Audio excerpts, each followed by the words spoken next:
If I die tomorrow, I hope you hear these words. I ain't here to flip no birds or sip no serve. Hope the future generations can get this urge. Stay woke, youngin', and avenge these nerds.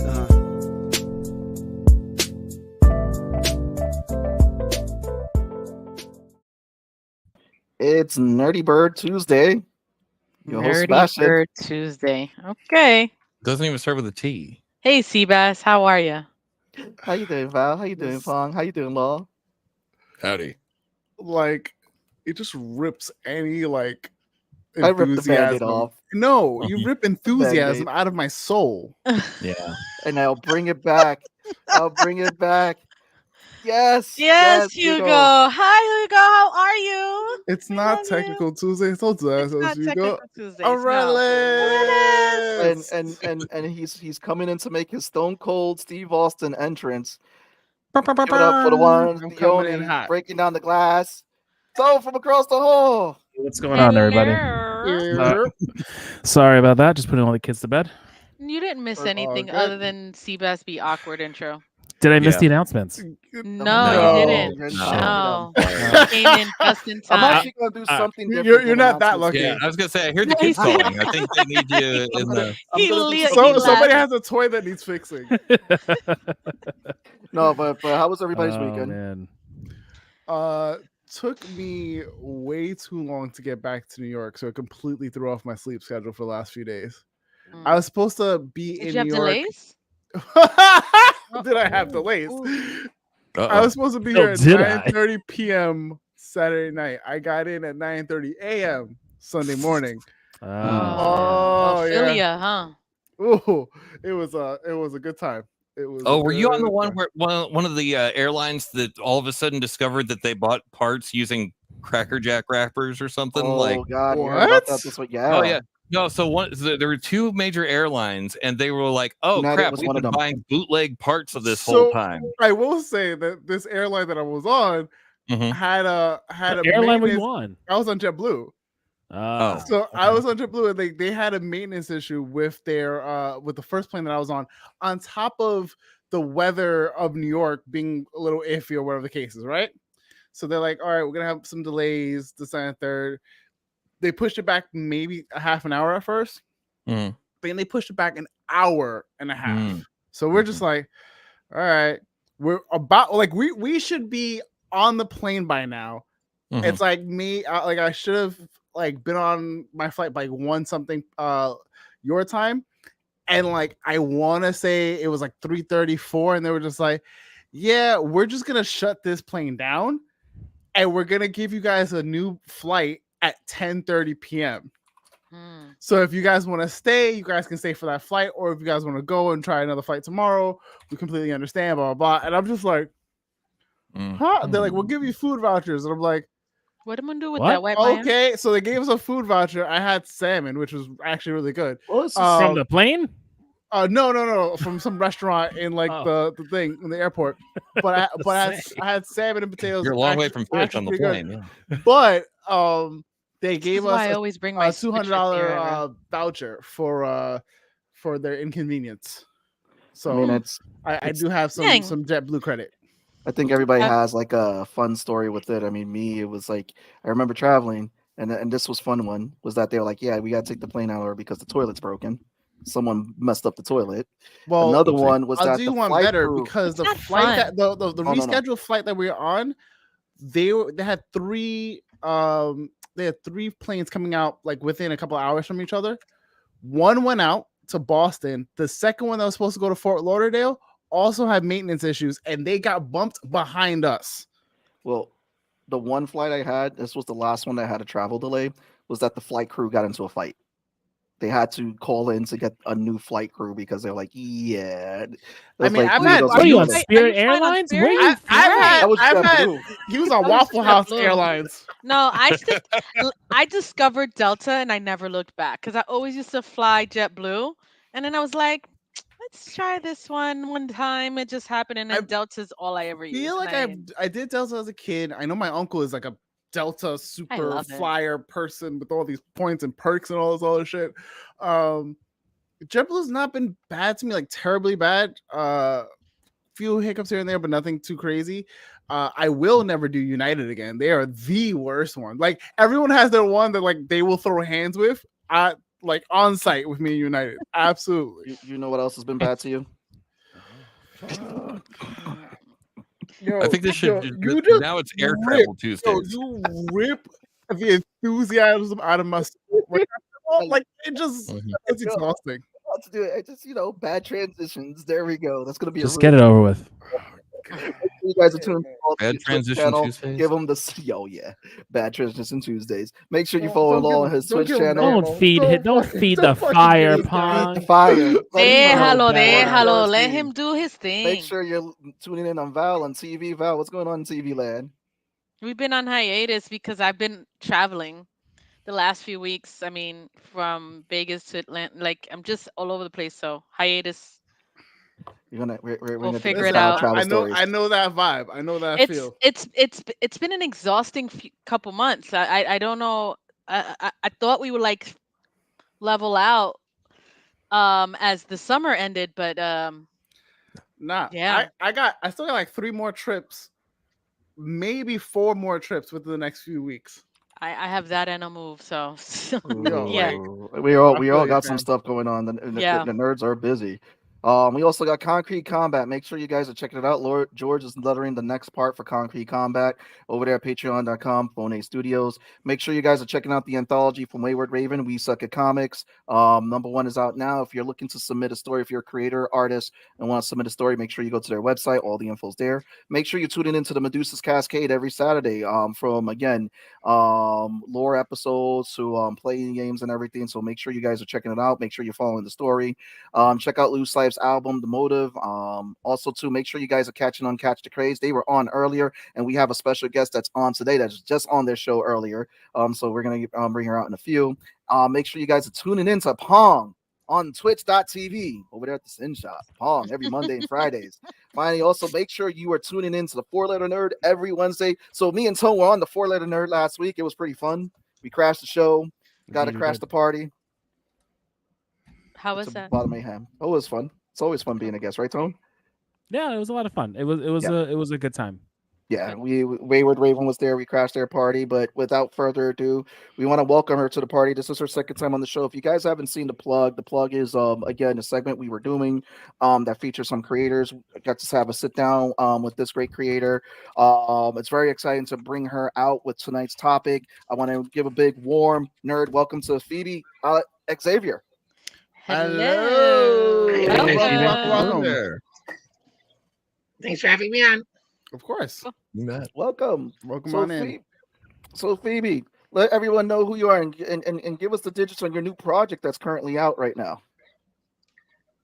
I'm a comic creator and a writer in general, and the project that I am pushing at the moment is called Viking Saga of the North, which is a Kickstarter that launches on October 6th, which is next Friday. And that is the brainchild of Jose Ernesto Diaz, the artist and creator of the book. And we're trying to raise a couple $1,000s to get him some recompense for the hard work he put into that. Nice. All right, guys. So I shared the link in the chat for indieplanet.com/123go, where you can find everything Phoebe Xavier. I also posted in the chat for you guys to go back to check out the plug, because again, it was a fun time. Get to learn who Phoebe is, her passion behind creating her books and everything, and as an awesome writer. So again, make sure you guys are checking that out. But Phoebe, we want to welcome you now to the main show, to the main stage. Because I know you did your homework. You were like watching the Continental. Welcome. Yeah, I'm here to talk nerd stuff. I funnily enough started watching it yesterday with a friend who's never seen any of the John Wicks, and I was like, "Oh, geez, what?" It's like, I had to remember. I'm interested to hear that's their perception. Well, she liked them. She also doesn't really do a lot of like movies a lot. She's like, I'll dedicate however much time to an anime and to this and this, but like she doesn't do a lot of movies. Like she was like, I saw the last Marvel movie I saw was like, I can't remember, and I was like, Oh, I forgot that you're that person. Oh no. So before we do dive into the Continental, I just have some nerd stuff that was just looking up online. I want to get your guys' opinion on it, especially this first one, because Tone, I want to talk you with this first one. How do you feel that they're talking about a reboot of The Office that is in development? Oh man, me and Jackie are talking what? about this today. A reboot of The Office. They are The Office? essentially okay. I think we're using reboot and in the term in which they did the Ghostbusters with Melissa McCarthy and crew and Wait, rebooting it instead of adding What are them we to the universe. What are we rebooting? The The Office. The show? Well, Yeah. again, they're not really rebooting it. They are doing an extension into the universe with Greg Daniels coming back as potentially the showrunner, but there is no word if Mindy or BJ Novak or Paul Lieberstein or Michael Schur, like all the people that you think of when you think of The Office, there is really no word of it coming back. And I just rather them put the money in us getting a new Christmas episode as a reunion. That's kind of what I think we need. I don't really need them to do a new show. Gotcha. It depends on which. It sounds more like a Ghostbusters model. Joni and Chachi spinoff. Yeah, it depends on which Ghostbusters model. If it's Ghostbusters 2016, no, thank you, because that did not actually. That was kind of like this weird middle ground. Not quite a reboot, but it is, but it's not. It was like the reboot. It was like the reboot from the ground up instead of just adding them to the existing canon. So then, like Ghostbusters Afterlife, they added it to the existing canon. Yes, right? yes. I love. Yes. Afterlife is great. That was so goddamn good. I cannot wait for the next one. More news. More nerd news. How do you guys feel about Scorsese saying that speaking up against again comic book movies? Don't care. I haven't. I'm over it. I don't really know care. about it. He also You're asking how we feel, and you're not giving us any context. So Scorsese like, has been. understand I'm not involved. Well, Seabass is assuming that assuming you, Val, have kept up with a lot of the stuff. When we I all don't. know, You know, I don't. I know, You care? I read that he said that. Who cares? Like, he makes his movies. Other people make other movies. Like, they don't have to be like angry about each other's movies. What's going on, Mike? Right. So what did he say? So he's been adamantly like against superhero movies, that kind of thing, like the Marvel movies, etc. Saying that they're not cinema. Right. But in his same breath, in this last Martin Scorsese hot take that he did, he used Christopher Nolan as an example, who's done Batman 3 fan? Batman movies. So I'm like, bro, what are we doing here? Like, Are you like saying that Nolan makes movies that aren't superhero movies, like great movies that aren't superhero movies? Yeah, I guess. Like, granted, Christopher Nolan had a very grounded take on that Batman franchise, which is why I love it so much, and whatever the case is. Yeah. But it's still a superhero movie. Right. Like, let's be real. I think what we're dealing with here is a case of bitter man. Where he is, bitter man. It is definitely bitter man yelling at Sky. I mean, watch The Irishman and watch me do another gangster film and all. But what's funny is like I get when all the gangster mobster movies were coming out, when they first came out, they were going against the Western. Yeah. And at the time, the Western was what all cinema was. You had Westerns and you had epics. Like that's kind of what a lot of those movies were. And so he went through his whole nonsense of trying to bring in his movies. And I just think when it comes to movies and what we think cinema is, I think it's kind of just part of the medium as a whole. A lot of us are going to the theater now for things we really want to see and we want to experience in the theater medium. Like, we only go to see movies in the theater because we have to talk about it and I can't wait 3 months versus prior to the pandemic, I'm going to the theater in the IMAX on Thursday night because I want to experience it with people. I'm past that point in my life. Yeah. Because of where I live. Yeah. But still, I'm not going to Philly. And so like a lot of these classic movies, I think it's on us who've watched them to bring them in and to bring the next generation in. Like, these kids or your friends or younger adults, they're not going to see them until like they're brought into them from the people they trust in their recommendations. So I don't know. I just think Old man yelling at sky. All of this is subjective. I don't give a shit how many Oscars you have, how many like award nominations. Is a jury of your peers, and not even peers a lot of the time. And it's a subjective thing. Granted, there are some things that are universally accepted as good. However, Morbius. Thank you, Hugo. I think that thought. Go ahead, Phoebe. I think that in Scorsese's movies, even if they're not superhero movies, and even if they're anti-heroes, aren't there heroes in his films? Yeah. Like he still tells like a heroic arc, even if it's like from a villainous perspective. Right. Yeah, that's what Departed was. But speaking, I was just gonna say that he's mad at special effects. Oh yeah. But speaking about, like he mentioned Nolan and talking about Nolan's Batman, did you guys hear that David Goyer said that his original choice was Jake Gyllenhaal to play Batman instead of Christian Bale? No, his David S. Goyer? Yeah. I don't care about his choice. The original, before Christian Bale was put in that suit, was actually Cillian Murphy. And he was like, he doesn't feel right for the role. They had him test, like he screen tested in the Batman suit. He screen tested as Bruce in there. I saw a video of it the other day, and I was like, "Oh shit, I forgot that he also." It's like Tom Hiddleston going up for Thor and then realizing he's not good for Thor, but he's great for Loki. It was one of those things where he was like, "This guy has something. I can't use him for Bruce and Batman because he doesn't quite fit." But then they put him as Crane, and fucking everyone was like, "Yep, that's it. That's him."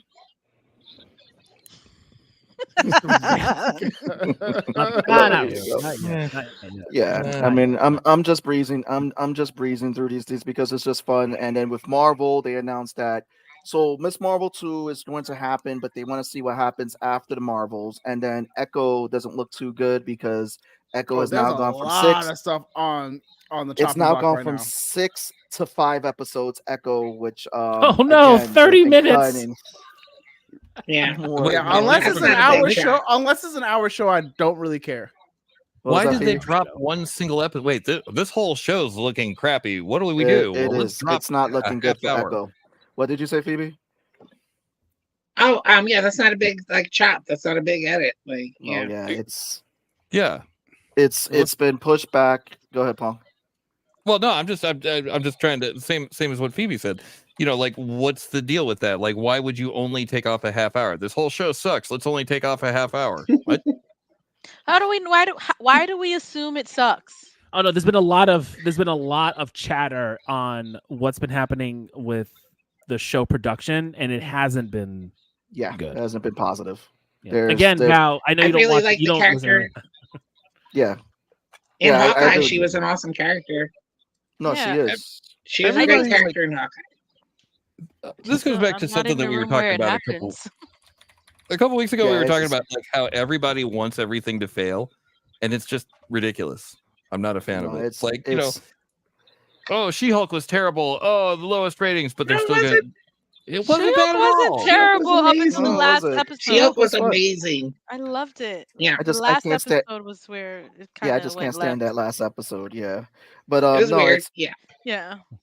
Echo's starting to fall in the lines of Aquaman because a lot of people say Aquaman people walked out in the test screenings. Oh, I didn't even see that trailer yet because I was just like, I can't with this. I didn't watch the trailer either. So the reports are that people are walking out. Was Percy Jackson because god damn that shit looks so good. That looks good. I'm excited for that one. So last thing I want to cover is about the Halloween franchise. So apparently Miramax is shopping around for someone to take the rights for Halloween. Yes, that one I heard and I thought was so funny because it wasn't, if I'm not mistaken, the last one supposed to be the end, like the one that the last one with Jamie Lee Curtis was in. Yes, that was supposed to be the last one. Apparently, he was in like 6 last ones. No, you want to know why? You want to know why they're shopping it around? Yeah, because aren't they doing like a fucking Jason prequel show? I heard, but yeah, Halloween is Myers, I don't know. No, but I'm saying, what do you mean a prequel show? Like you're gonna see when he becomes Jason? I don't understand. I think so. No. My comparison is that it was the last movie. Lake? Right. Like the last Michael Myers movie, right? With Jamie Lee was supposed to be the end, and then the other folks who have Jason, like, all right, we're gonna ship it around, and now we're gonna do the prequel. So confused. What prequel? Prequel to what? I don't understand. Yeah, wait, they're gonna show how his mother And how did was it go from Halloween basically to Jason? horrible. Yeah, it's they're all Jason and Michael Myers. They're cousins. That's it. They both walk. Yeah, it's going to Peacock. It's going to Peacock. Oh, It's probably a boy. background commercial, but it's Was also the might have been Michael an Myers Irish thing show? body wash. No. The Jason show is coming to Peacock. It's the Crystal Lake series. Oh God. JFC. Of his mother killing all these camp goers. However, the silver lining here is it is coming to, I believe A24 is involved in some way, so that is a silver lining. Who's that? A24 The is production like company. Production company who's done God. a bunch of really Everything Everywhere great- All at Once. Yeah, everything everywhere all at once. They've Yep. done the latest Talk Talk to Me. They did a bunch of like their track they've been records on a are hit. really good. They've Like, been on a hit, and what Phoebe said everywhere. Indie on weird once. movies. Yeah.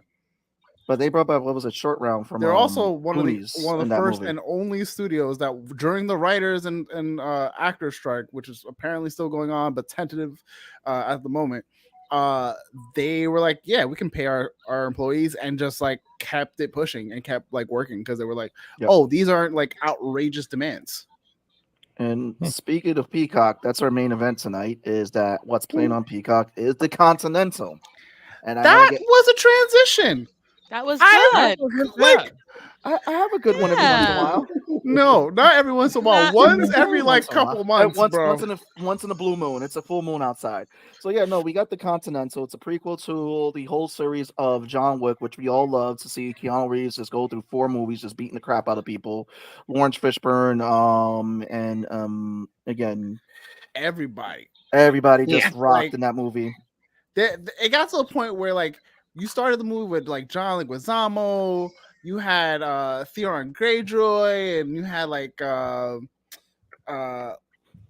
got Lance, you got all these people like in the first movie. You're like, oh, this is dope. Like, it's a great action movie. Oh, Theon. Okay, the dope first story. John Wick, you totally got me. I'm like, who? They were there. Yeah. So like, but I'm thinking the Mike, show. I called it last week. I didn't find it as amazing. You'll hear me out. Hold on. Pump the brakes on the what we think about it. I was hoping last week. I agree with Mike. I agree with Mike. Well, I was saying they established a really great like story and world without really delving into this world.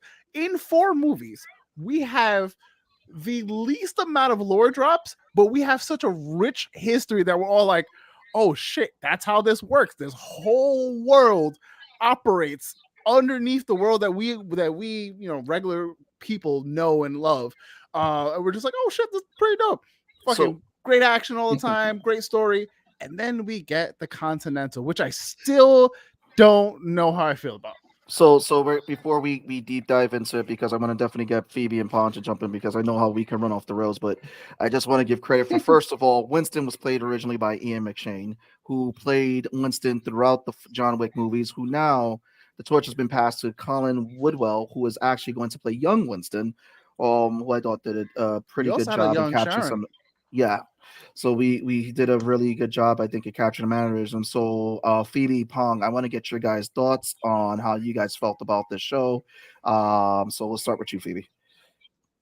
I enjoyed it for the first installment. I saw some of the complaints from the critics were like that it isn't the same style of action, and it's because they don't have Keanu and they don't have the same director and the same acting director, stunt choreographer. No? It's the same team, if I'm not mistaken. I saw that like in we're working on a TV budget than a studio budget. Yeah. But I think the choreographers and like a lot of the writers and choreographers stayed the same, if I'm not mistaken. All right. Well, definitely like the absence of Keanu was complained about, and that they didn't feel that the action was on the same level, at least. Even if you're saying it's the same choreographer, that they hadn't done it like as intensely as it was done in the movies. I felt that was true in a lot of the action leading up into the last scene or two when the younger brothers or the older brother's wife started kicking people's asses. I thought that was like actual real bona fide gung fu. And The other thing that stood out for me overall about the movie was the soundtrack. I thought that it was incredible. They had like 14 songs that were really good picks from the late 60s to the 70s. And I went through that because I had to start figuring out which one was which. They had Flute Thing by the Blues Project that wound up being Root Down by the Beastie Boys. That shit got sampled. It was a Beastie Boys song. But also I found it interesting that they started, the first two songs were the latest in the 70s. And then otherwise, if they would have just cut those two songs, they could have made it all appear like it was all like 1974 or earlier. But because of the two songs, disco songs that they chose to put up front, they like have identified the time era as being later in the 70s or whatever. But yeah, no, I enjoyed it, and I'll watch the next two. I mean, guys, it was a nice hour and a half long episode, and the soundtrack was fun. There was just one song I heard that I know has been recycled a lot, especially on now in TikTok videos. But Pong, you are the resident DJ, and definitely I know you probably picked up. But give us your take on this first episode. So you mentioned earlier in the intro, right, that there are some people that haven't seen all the John Wick movies. I saw number one. I may have seen two. I don't remember, but I know I saw one, and that's about it. So I have been completely checked out of all things Wick related. However, I did actually see this. I'm not Wikipediaing this one. But I did watch it, and I really do. I am very interested in the lore behind it, like what you were talking about earlier. I'm super interested in that stuff. I got a little bit of it, like, oh, there's a coin and it's important, and there's adjudicators, and from what I understand, they adjudicate. Okay. Like, I guess they're kind of the final word, and the cops all know that there's a thing going on, but they know that they better stay the hell out of it. And so, like, it was interesting. Like, I'm really interested in the world of it, the world of John Wick, the gunfights and all that. Yeah, cool action. Turns out if you give stunt people free reign to do a movie, there's gonna be a lot of stunts. Yeah. Which is fine. I liked it. I liked it quite a bit. I was not ready. I knew it. They may as well have sent me an engraved invitation to it, but I was still somehow not ready. The guy for jumping. that guy to hit the sidewalk that hard. I knew what was happening. The scene before established it. It was telling, like it was totally you are telling you. invited to watch a guy jump out of a window. But I still, and this scene was framed perfectly. I was like, I bet the guy's gonna hit that, gonna jump out of the thing. Oh my god! It was the timing. Yeah. It was the timing that they did it, because you're expecting it, and it's like, okay, we're gonna. It was the timing. It was perfectly placed. Law, Val, and then Tone. I want that you finish up, so we'll start with Law and then Val. So coming into it, I was probably one of the most excited people here because I was talking about it for weeks. I was like, oh shit, it's going on that third. And then I watched it, and I think that was my mistake of having too much expectations for this miniseries, and I have to still remove that bit of it, because I don't really know. I know where I want it to go, but I have no idea where it's going to go. We just know that it kind of tells the origin of Winston's, come up in this world, and him eventually taking over the Continental. That's it. All the little bits and pieces that we're getting story wise, all the fluff and stuff, I'm cool with, but I wanted to know, as much as I love Winston, like Winston's probably one of my favorite characters in the franchise, I still wanted to know more about the table and like the behind the scenes than I do the people who are running the Continental. So like, I can give a shit about Mel Gibson in real life or the people that he plays. I feel like the cop storyline is going to go somewhere that I don't really care for at all. I like a lot of the action, but I will say there's like parts of it where I'm like, I feel like it could have been not movie quality John Wick budget like that version, but still the level of like Daredevil or like Into the Badlands, where we're seeing like like the stuff that we've seen for John Wick, but on a TV budget, which is still amazing. Because if you've seen Into the Badlands, it's probably some of the best hand to hand and like just fighting in general that I've seen on TV.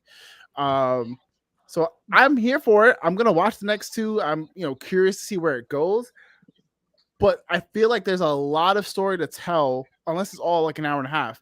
But it's a lot of story to tell in 3 like mini episodes. You know what I mean? So I'm like, what's the end game? What are we getting at? Like he's, we get to the end and he's suddenly, avenged his brother, did this, and now he's the head of the Continental with Sharon by his side. It's Winston's story. I don't know why. Where does that need to go? But it's such a like short span. You know what I mean? Like it feels like it's gonna be like the craziest 2 weeks of his life, and he just ends up being the head of the Continental. I got my theories, but Law tag Valid and then tell him take it away. You could attack Valid. No, you tag it. Just high five. Wrong tag. Wrong side. There you go. You got it. Whatever. We can't tag right. I probably like it. Got my screen correct. Okay.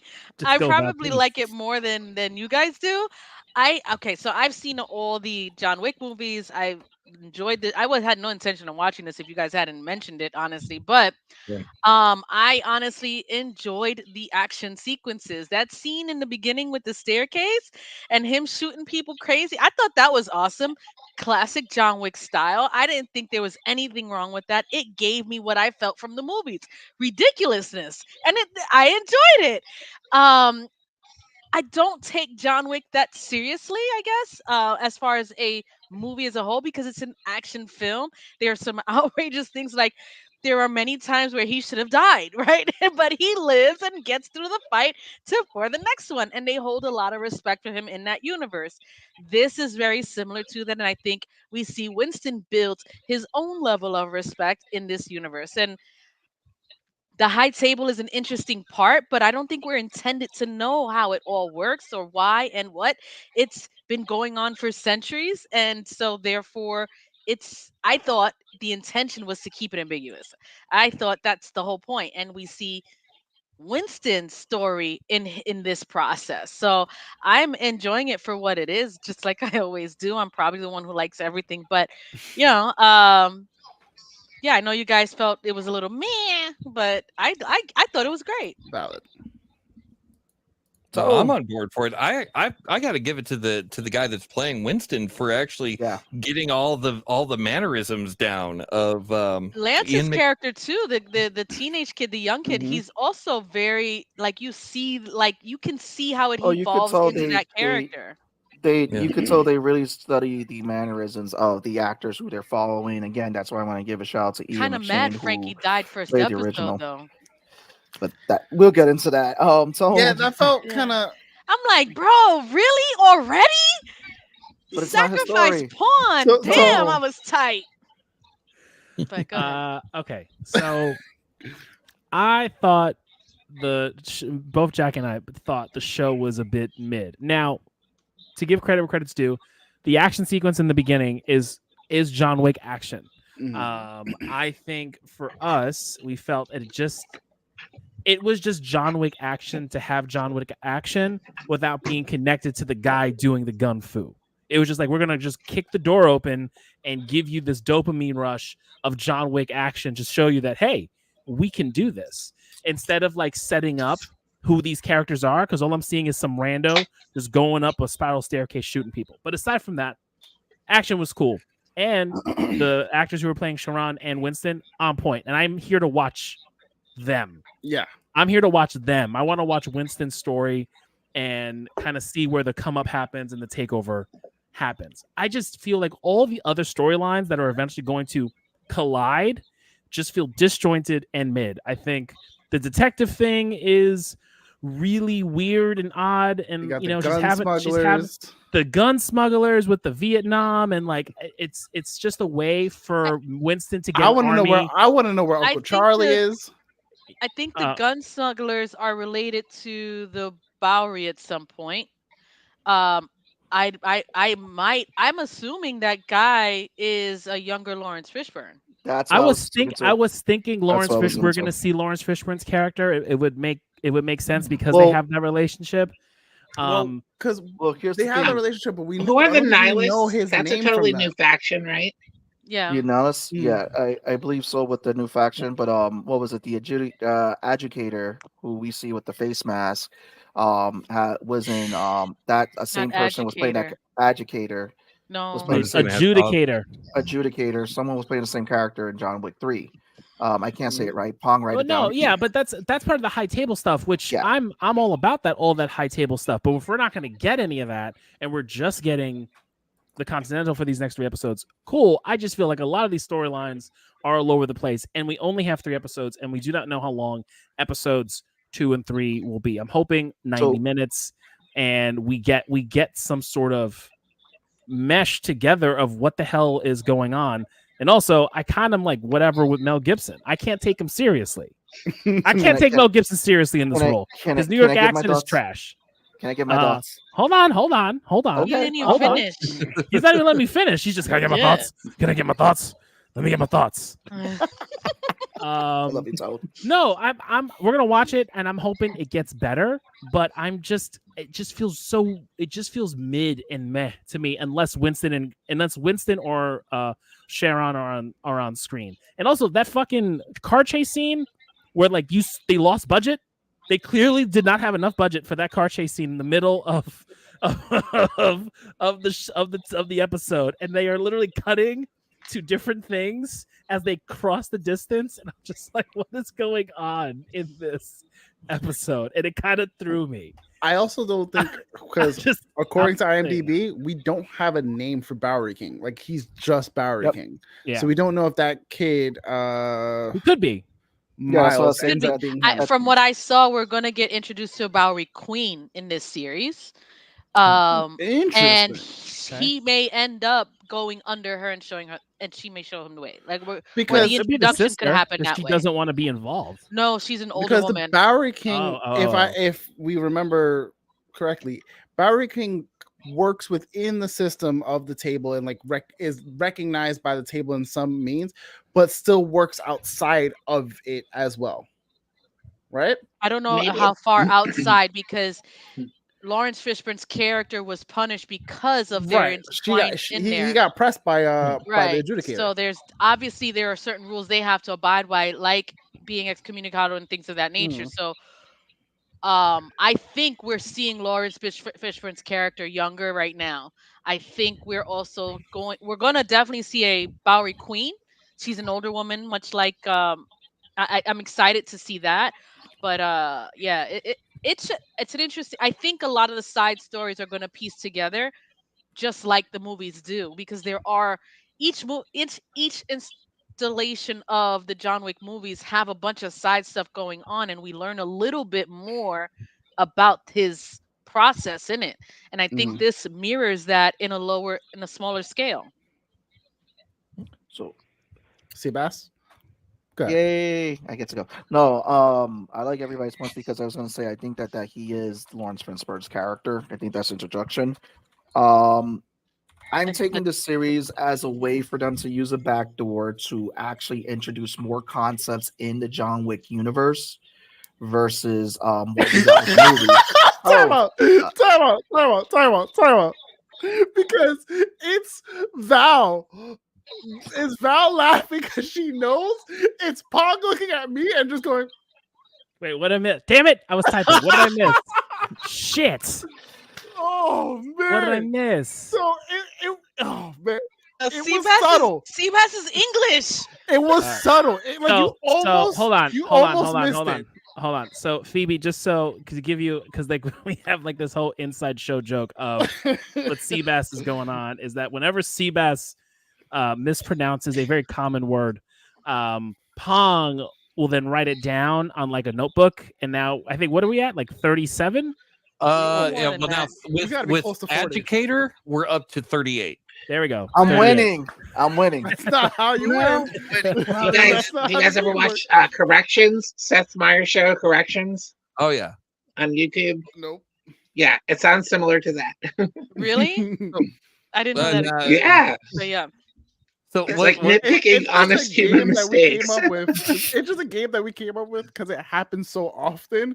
Yeah, And now it's a thing I'm sure there's way more than that, but absolutely. But I think once it started with the Notebook, we can never unhear it. It started with Game of Thrones, and forever my speech gets lazy. Actually, the very first one, number one was Taco Wadu. Yes. That's when we actually started recording it because there was so many more before then. Yeah. Taco Wadu. Phoebe, you look confused. What do you think he meant? Yeah, what's Taco Wadu? What is Taco Wadu? Yeah, take a guess. Take a guess at what you think it could be. Waititi. Yeah. Okay. I still don't know who that is necessarily. Directed to two Guardians movies. of the Galaxy.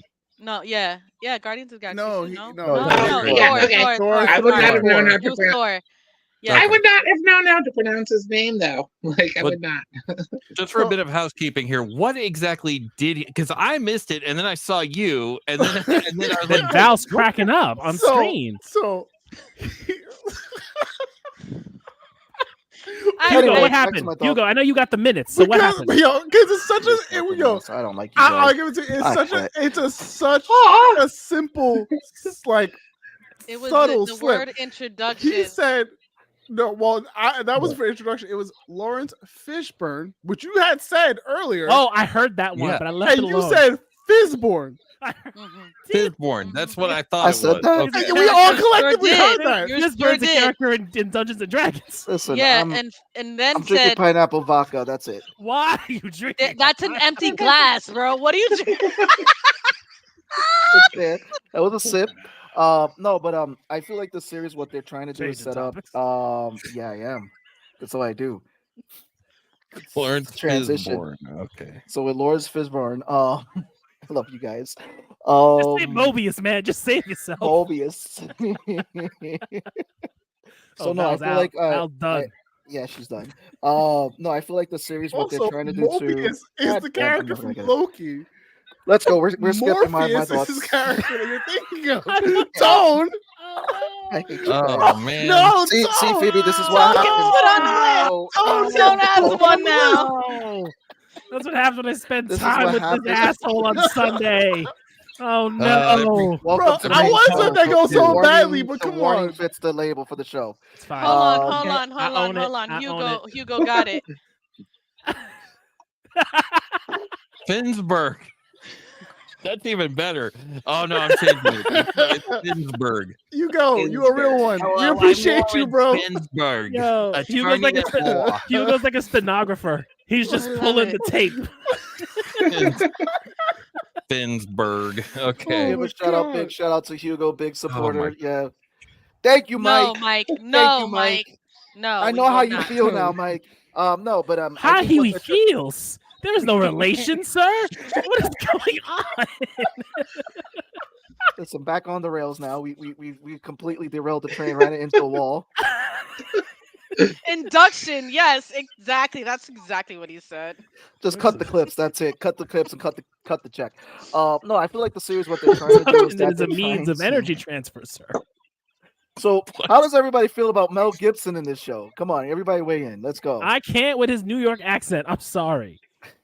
Okay, it's inconsistent. No, I couldn't hear what you said because I was too busy still laughing. Yo, for what it's worth, we're watching this. We're watching this show, and Jackie's like, I can't watch Mel Gibson anymore because every time I see him, all I hear is the voicemails.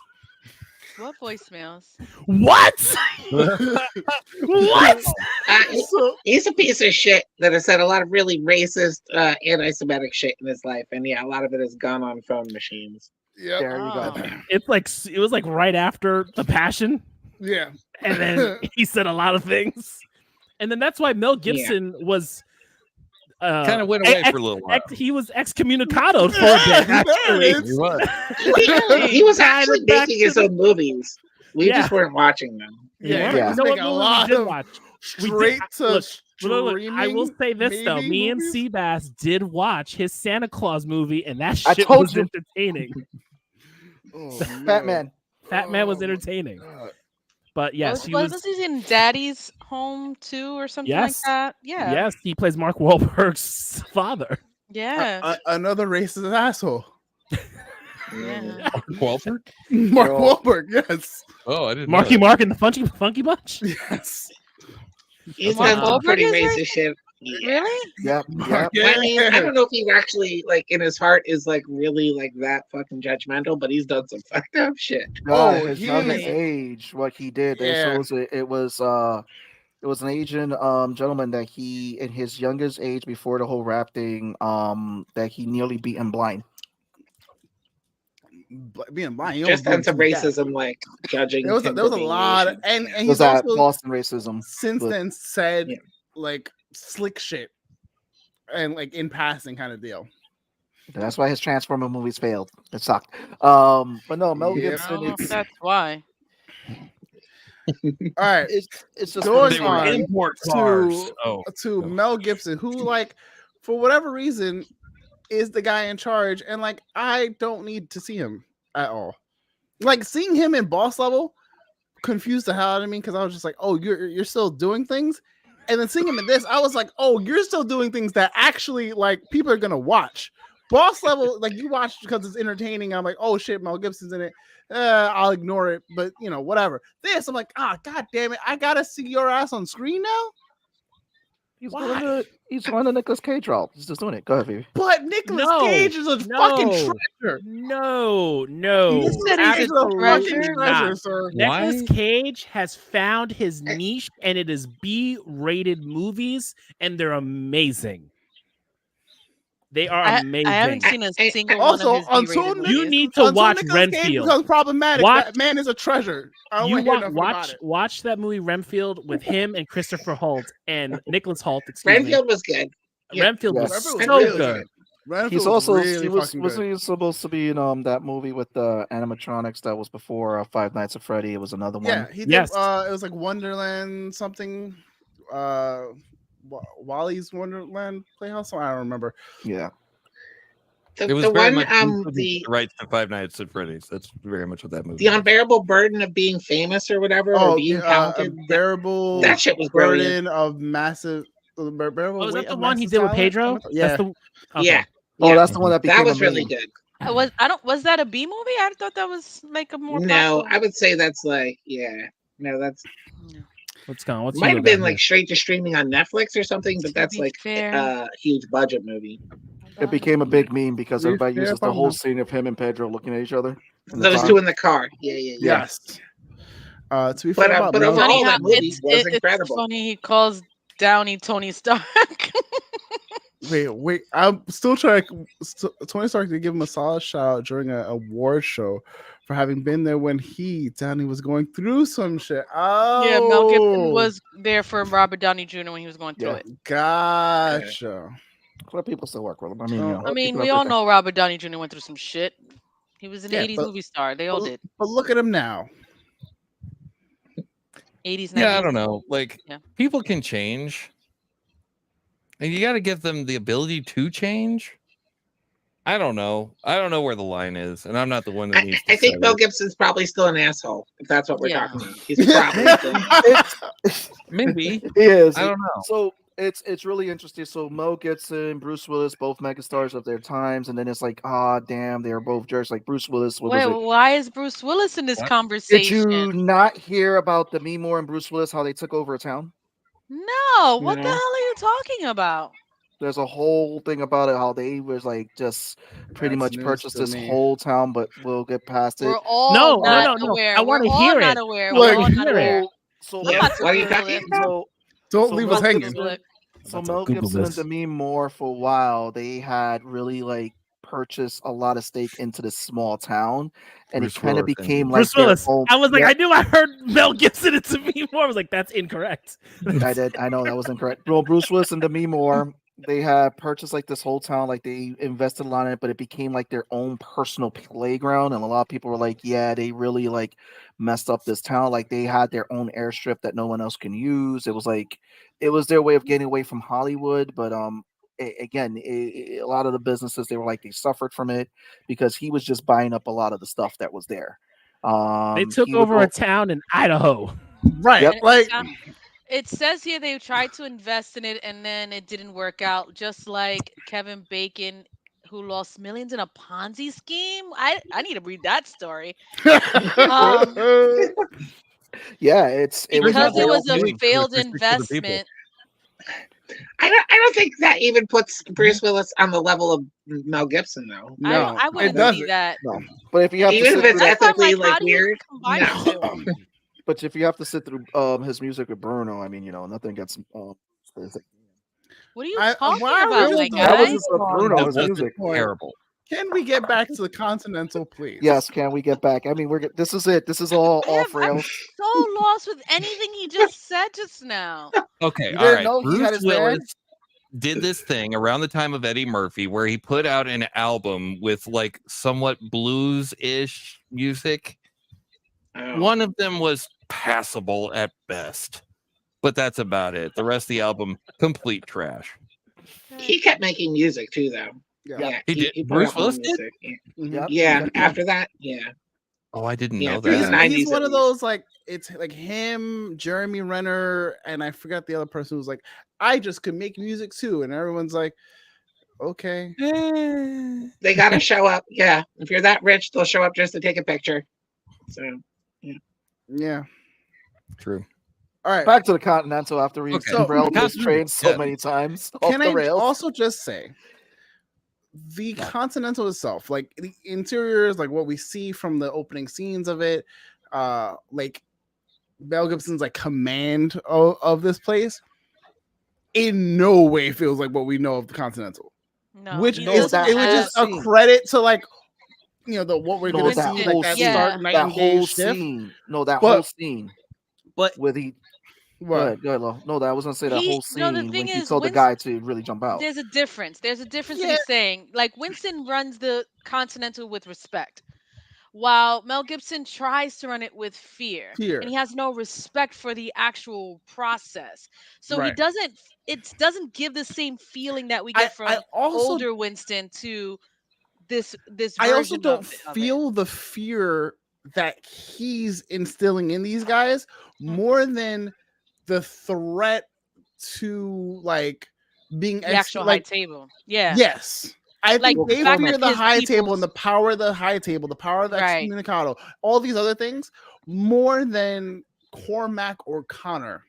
Yeah. Cormac O'Connor. Yeah, it's so this is the thing. What so again harping in on that where you see that he runs things different. You see this whole big party. We never seen like Winston do that where there was this whole big party, everyone, sex, drugs, and all that happened in the Continental. I don't know that I don't know that Winston wouldn't throw a party, but it wouldn't be that as raucous, let's say. it wouldn't be that rowdy. And then the second thing was that the way how he just pretty much told the dude, like he completely threatened the dude who worked for him, who was like, saying like, I know where your family's at, or you could just go walk out the window with the open balcony, like saying that you have no choice. It's like you're safe on these grounds, but the minute you step out, I'll go kill your family, or you could do me the right thing and do me a solid, just step out this window. So it's like we never seen really in all 4 John Wick movies Winston really abused that type of power. So it's like it's kind of like a little bit of him abusing his power. Not in that way. Fact. And we do see. I feel like we do Winston see does some bend of the that. rules He sometimes. bends the rules, Right. So So but we also do see. I feel like that same level of fear from people either who come directly from the high table, the adjudicator, and like the people of power. When we saw the John Wick movies, but never Winston. Like Winston was like you have one strike. He doesn't do a 3-strike rule. It's literally fuck up once and you out. You have no other fuck ups left. You know what I mean? And like that's just who he is. Versus like Cormac is over here like, oh, you're fucking done. You're fucking like he's just trying to get rid of people. It's like, yo, bro, like this is not the way to do things. And again, it just adds to the fact that Winston's going to be a better. Hold on. Winston applies the abuse. When Wick asks, "Why am I still alive?" Winston answered, "Because I allow it." Fucking facts. Fucking facts. That's a bullshit. Yeah, I have a problem with the rules of the hotel. because it's like there's no way that you can ever do violence unless the red light's on. Then you can totally do violence, do as much violence as you like. But is that red, and me, the boss of it, I can't determine when that red light goes on. What?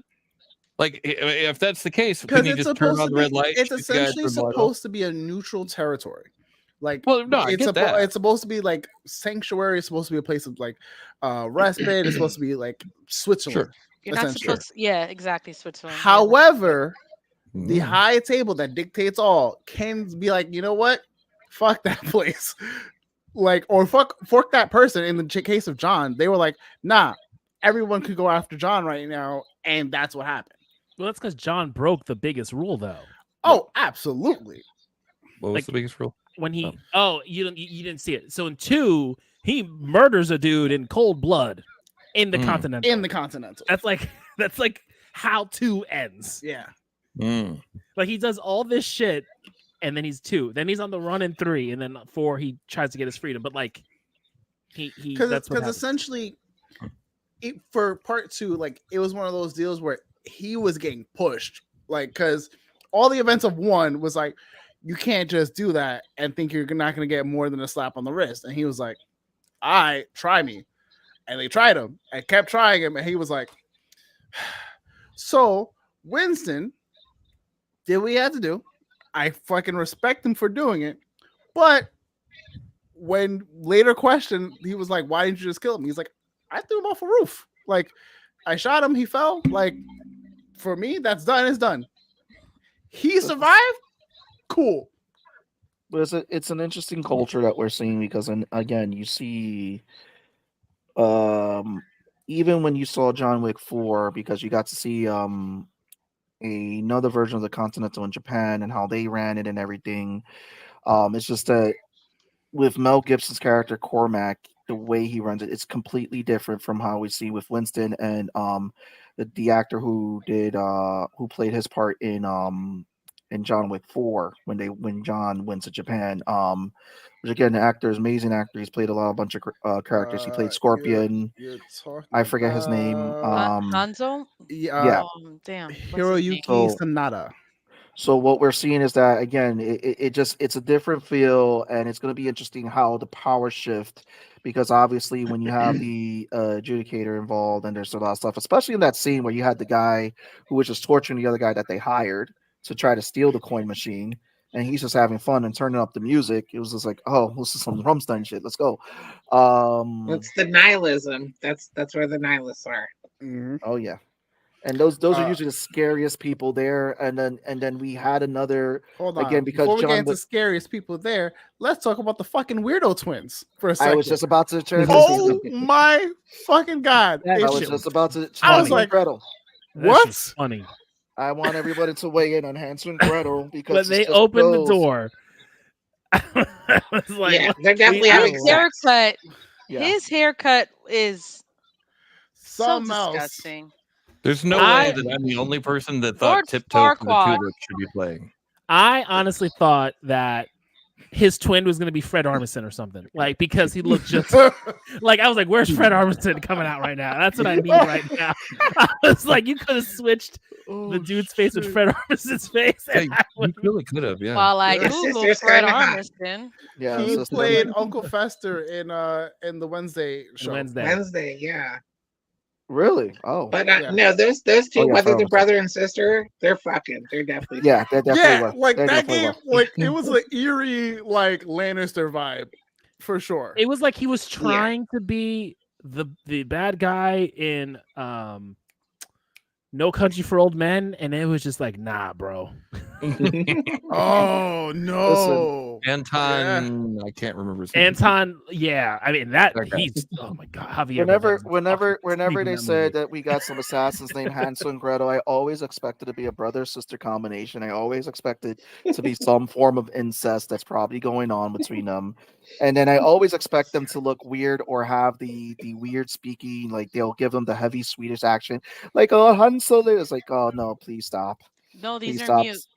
Yeah, they're mute. This one, thank you, because usually sometimes they'll have them speak and they'll have them with the deep, stereotypical Swedish accent, which you're like, really, we're going that route. But no, I mean they definitely took out Winston's brother. Sebastian, defender of the Swedes. Frankie that everyone knows from the very beginning, and all of a sudden you kill him in the first episode. Frankie from the Bronx. He's my John Wick right now, and then now he's gone. Yeah. The story's about Winston. The story's about like how Winston comes to power. So at least the second episode. To be fair, I would have said kill him in the second episode, but you need to rush this because there's only 3 episodes. So you kill him in the first episode and give him his motivation to go after Cormac. So because to be fair, like Uncle Charlie said, he was like, sometimes sometimes you feel like a nut. You get a phone call or something like that. RoboCop?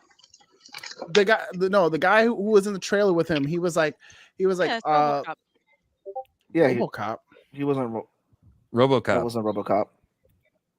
Charlie was the actor who played RoboCop. That's not. No, that's not Peter. That wasn't Peter Waller. No. That's he played in The Mask. He was in. Oh yeah, he's been in a bunch of stuff. I think. Yes, he usually plays like the bad guy. He's always like cast stereotypical. But essentially, he was telling him like, "Oh, why didn't you just pick up a phone call? Like, why didn't you pick up a phone to call your brother?" And he was like, "Well, sometimes you don't get a phone call. The universe like just gives you a phone and tells you to pick up, kind of deal." So like, him getting plucked out of fucking London to get thrown into there, where Cormac is like, "Listen, go find your brother," and he immediately goes, "Oh, you need a fall guy." That was a very clear, oh, you need a fall guy for whatever's happening, whatever. And now you kill his brother, and now he needs a sense of revenge. Because not only did you bring me here because I don't want to be here, me and my brother don't get along. Now me and my brother reconcile, and you kill my brother. Now I want to go after you. So I want to ask you guys, if Phoebe brought her up, was what's her face? I had her name right here. Her name is no, that's Gretel. Sorry, wrong person. Yen. So Yen and Jake. I just want. What was it? The wife. Yeah, she brought the pain. Yeah. No, she did. She really brought had the a pain. good fight. So she had a really good fight. I want to ask you guys, and this is just borderline on fan theory. Do you think that those can potentially be John's parents? Oh. Who? Why not? There's no. Yeah, maybe. I mean, be John's parents. Winston's brother and sister-in-law. Frankie and Yen. Yeah, I don't think so. And you think that's why? We also have to remember that. Well, I mean, this is just fan theory and speculation. So it's one of those things where it could be because technically John's an orphan, but I don't see Winston as the type of person that would leave John an orphan. You know what I mean? Like he would raise him, or at least somehow. Right? Didn't John's story come somewhere from the Russians? Yeah. Yes. Well, who's to say that she stays in the country and goes, who knows? Blah. Yeah. She could also just be someone that trains him later. Right. Again, none of this is impossible to tying to John himself. I just don't know for this that it works, because the relationship that we see from John and from Winston is one of like mentor, kind of like not uncle. Yeah, like I wouldn't even say mentor, because I think John looks at him as someone, I guess with a higher, like, who's what's the? But also too, we have to really think about it this way. We don't know where the series goes, and if Winston, because we know at usually times when we've seen Winston, he has kind of cut deals with the high table, especially in later in the series when we see in John Wick in kind of ways to try to help protect John. So it's a potential. I'm not saying it's there. This is just fan theory. But, I think it's Ezra. Wrong universe. That's in the universe far away. You mean Space Jesus Part 2? Yes. It's probably Agatha. That's what it is. It's Agatha. Been Agatha all along. You see, we go right off the topic. So, where do you guys think you see this series going? Because we just had it was pretty cool with this episode because it's an hour and a half long. I think that's what we're getting with these episodes. It's only going to be 3. This is the second Peacock original that we got that's taking a very popular, third, because the first one was Fresh Prince. Then we had Twisted Metal. Now we have the Continental.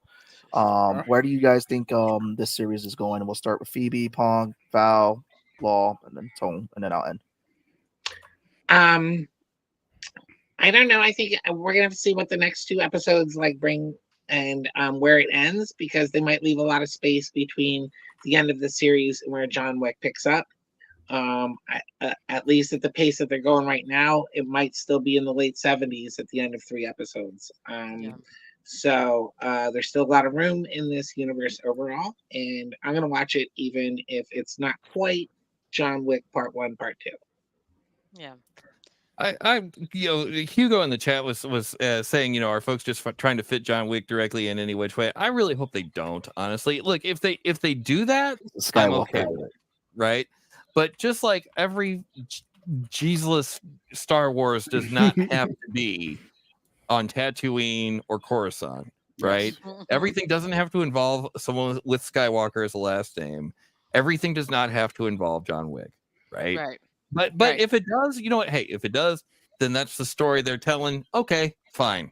But I'm just saying, like, I kind of hope they do build out the world more, and it would make more sense for them to do so, because John Wick itself is going to get kind of well. I think he died at the end of the last movie. Spoilers. Yeah, but well, it's alluded to the fact that he died, but there's like there's nobody. Everyone's like he's alive, right? For him to return. It leaves it open. Listen, just give him the Spike Spiegel ending. Just leave it at that. That's it. That was perfect. It's a very like, oh, he can come back if he wanted to, but I think he's done doing it. I think Keanu's like, I did 4.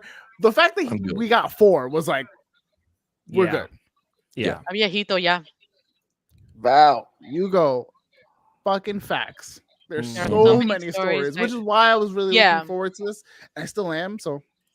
Yeah, I mean, I think I'm gonna go same with Phoebe, that it's gonna stay within this particular decade, because just like the John Wick movies, they move quickly and they're consecutive, right? They don't really derive too far out or push it somewhere else. So this is definitely gonna stay within that same time frame. We're gonna get a quick, short story to this particular time frame, and see how he's basically takes over rather quickly and plays within the chess game of what he knows is within the rules. Law. One second, I'm trying to look up something if they have it.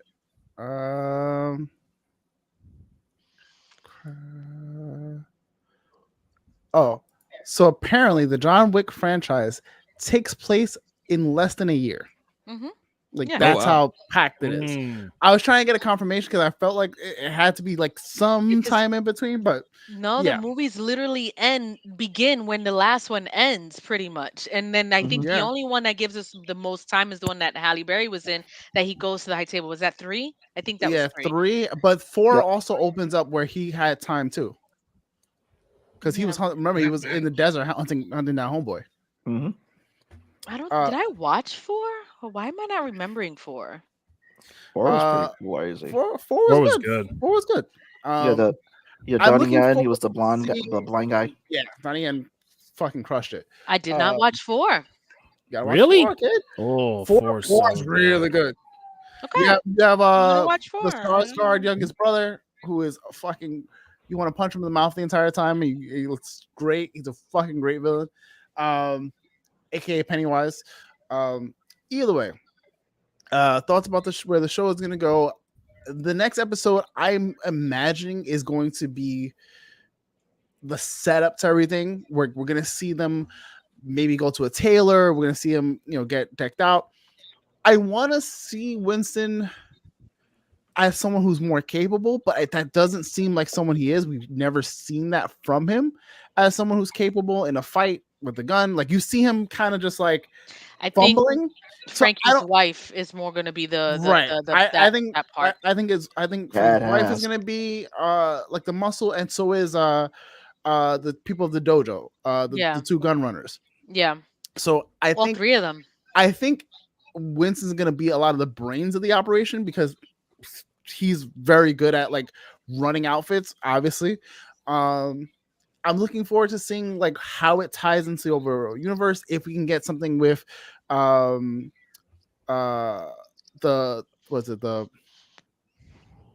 Bowery Queen or King or Oh whatever yeah, the we're case gonna is. see Yeah. that. I would You're gonna love see to see that. So I'm not marking this down as like this fucking series yet, as many people have. I'm just like, okay, you got me for the first one. I need more to stay invested and not feel like, oh man, this could have been so much better. Because ultimately, with this, like, it doesn't feel like you're gonna do a part 2. So you either get it right and everyone's happy, or you fuck it up and everyone's like pissed that you did it, and you have to kind of be like, well, that was a thing that fucking happened. You know? I mean, I don't think it'll be that bad. It's already starting No. off well enough. I Yeah. mean, I think the problem It with a needs a lot of us solid is, finish. I think Yeah, a lot of us. it needs to make sense, man. That's my thing. Go ahead, How Tom. does that make sense? I just like I said, I could be wrong, but all the storylines just seem all over the place until they come together. Isn't that the nature of John Wick movies? Writing, yeah. Not really. The we beauty really of just the focus John on Wick who is movies John is is the that guy. they were very condensed and focused on John, and they gave you little nuggets about what was going on, but not to take you out of the illusion, but to make you think, I want to know more. Mm-hmm. And it did better in each of the movies, and just they compounded it on top of each other. It is Like, easily some of the best world building I've ever seen without giving us so much detail. They literally were like, here's this elaborate, cityscape and world and how things operate and run and this mysterious table, whatever the case is. Everyone was like, that's cool. They fucking gave us nuggets. If I remember correctly, the first movie was not actually plot based at all. It was him and his stunt coordinator. It was a revenge movie. To like do specific like stunts that they had never gotten to do in movies. They're like, can we build a little bit of a plot around it so we could do all these stunts? And they achieved it, and it was one of the best action movies ever. So like all the world building that comes after that is like them actually applying themselves to like, okay, we now have started this little bit of continuity. Yeah. What can we do with it? And they took it and they ran with it. Right. I think that's what they're doing just right now. The fact with like this whole coin press that they have, which if you know the world of John Wick, like if you have a coin press, the coin press is that like press out all these coins for the entire franchise all over the world, this whole network. You're more than rich. You are fucking unstoppable at that point. You're the person. Because I doubt they'd be like going around like trying to hunt down this one person if there was more printing presses. Like that has to be the press. I think there's more than one. There but could be more the than fact one, that you have it is a problem, period. True, yeah. Okay. Valid. Yeah, I think just to piggyback off it, I think this series, we have to separate it from what we saw with John Wick, because John Wick was following his story, and what we're seeing, and I believe we're following Winston's story. But the thing is that I remember a lot of people saying that after that first John Wick movie, a lot of people were like, I want to see that world that's around John Wick. I want to see build it out more, because a lot of people were interested when they started seeing just the little subtle things that they were given. I think that's what this show is leading up to do, is to give us more of what was happening around this world. Because again, Winston is not the muscle or the fighter like John was. Because with John, you could just throw Keanu Reeves' character, John Wick, into something. Again, he's going to beat the crap out of people out of it. And Keanu had very little lines. Let's be honest. His lines are just very. That's it. So he loves his puppy. I will say, while he didn't have a lot of lines, he made the lines that he needed to have. He delivered them. Like he made sure that it was like he got involved also too with a lot of the stunts. Yeah, a lot of stuff. But with this, listen, that whole him emptying and reloading the clip, his director was like, "That's all him." Like that whole like flick. Like reload, that is entirely fucking Keanu. No, I mean, like I said, I think this show is trying to do something different to give to John Wick fans. That's why I gave you a little bit of taste of what we love with John Wick, with the action sequence in the beginning. But it's already separating itself to be a different type of show. Well, he has shown up. He's the kid who's like basically saddled up with he's the number 2 for Cormac's number 2 essentially. Yeah, the teenager with the glasses. That's him, and he's already showing a lot of respect for Winston's character. For Winston, because he's like, I've never seen someone talk to Cormac like that and live like right. and to be like, oh, I'll see you again tomorrow kind of deal. Right. But that's the episode. That's it. That's it. I mean, we got 2 more episodes coming out. Like, what are we covering? Notice that we barely talked about these gun runners. Like the gun runners were like whatever for us. I think Universal and the detective, which were like. Cool. Well, that storyline, I don't care about that one. But the gun runners, I think, is interesting because of the fact that I'm correlating that character with Lawrence Fishburne, and I think that's who he is. And so because of that, that's where I feel like there's some sort of relation. I thought their characters were gonna end up being more like the what are they? It's like I want to have a dinner reservation. Those guys, and he's like, oh, I want a sampler, and then he like gets to sample all the guns. He's like, oh, this would pair well with like whatever. I thought he was that, or eventually going to be that. Could be. Who knows? That could be something because again, you have 3 of the gun runners. One of them could. Pong, do you know what I'm talking about? I have no idea what you're talking about. So in the first movie, he's like, I need guns, but they don't call it like guns. They're like, I need a dinner reservation. He's like, just for one? He's like, yeah. So he goes to this guy who like, he's like, I'll give you a sampler. And essentially, sommelier, basically. Kind of, yeah. But I don't think that's what he was called. But essentially, it was a sommelier.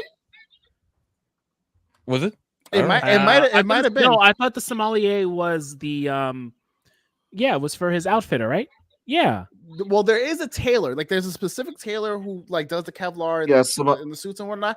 I don't know if the sommelier is the guy who's for the guns. Well, so I think it would be the sommelier because the sommelier is like someone who's pouring with the wine. Well, and everything, I would think that these 2 gun runner like brother and sister duo would eventually be Winston's at least sommeliers. That seems like a whole lot of extra steps to go through if you're going to just recommend a gun. I mean, like, no one doesn't know what you're doing here. Like, like. Oh, no, you gotta. It's a certain level of class, though.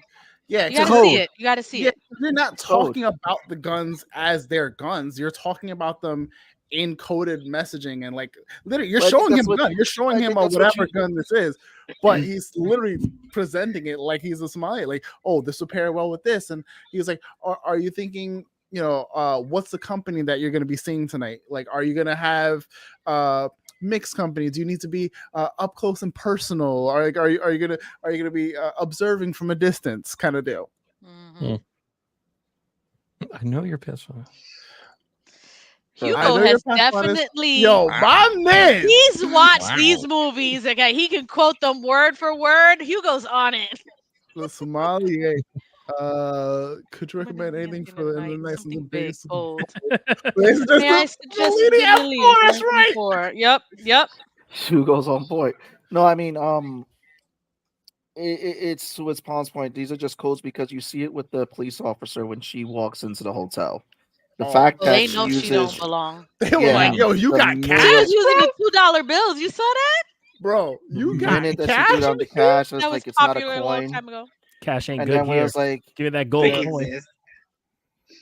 Like, that day when he was like, "What the hell am I supposed to do with that?" It was like her cop sensor started going off. I was like, I gotta get the fuck out of here. I gotta go back to fucking my staff sergeant.